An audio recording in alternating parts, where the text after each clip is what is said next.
नमस्कार. शासनच्या या युट्यूब चॅनलवर आपण सर्वांचं खूप खूप स्वागत आहे. तर आताची घडीची सर्वात मोठी ब्रेकिंग न्यूज म्हणजे सरकारी कर्मचाऱ्यांसाठी आताची मोठी खुशखबर. अखेर सरकारी कर्मचाऱ्यांना 8व्या वेतन आयोगाला मंजुरी. त्या संदर्भात एपिसोडच्या माध्यमातून संपूर्ण अपडेट सविस्तरपणे पाहण्याला सुरू करूया. 8व्या वेतन आयोगाबाबत आताची मोठी महत्त्वपूर्ण अपडेट समोर येत आहे.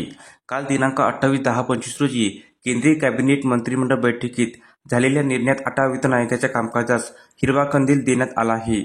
यामुळे तब्बल 50 लाख केंद्रीय सरकारी कर्मचारी तसेच तब्बल 68 लाख पेन्शनधारकांना सदर नवीन वेतन आयोगाचा लाभ मिळणार आहे. देशाचे प्रधानमंत्री माननीय नरेंद्र मोदी यांच्या अध्यक्षतेखाली दिनांक 28 ऑक्टोबर 25 रोजी बैठक आयोजित करण्यात आली होती. या बैठकीमध्ये सदर 8व्या वेतन आयोगाच्या प्रस्तावाला मंजुरी देण्यात आली आहे. यामध्ये सर्वोच्च न्यायालयाचे माजी न्यायाधीश न्यायमूर्ती रंजना प्रकाश देसाई हे अध्यक्ष असतील, तर IIM बेंगळुरूचे प्राध्यापक मुकुल घोष अर्धवेळ सदस्य व पंकज जैन पेट्रोलियम व नैसर्गिक वायू हे सदस्य असतील. सदर समिती पुढील 18 महिन्यात आपल्या शिफारसी सरकारला सादर करणार आहे. यामुळे निश्चितच 8व्या वेतन आयोगासाठी सप्टेंबर 27 पर्यंत वाट पाहावी लागणार आहे.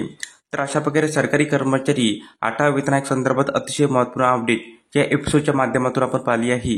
जर हा व्हिडिओ आपल्याला आवडला असेल तर चॅनलला नक्की सबस्क्राईब करायला, कमेंट करा आणि असेच नवीन नवीन अपडेट मिळवण्यासाठी शासनच्या युट्यूब चॅनलला सबस्क्राईब करायला अजिबात विसरू नका.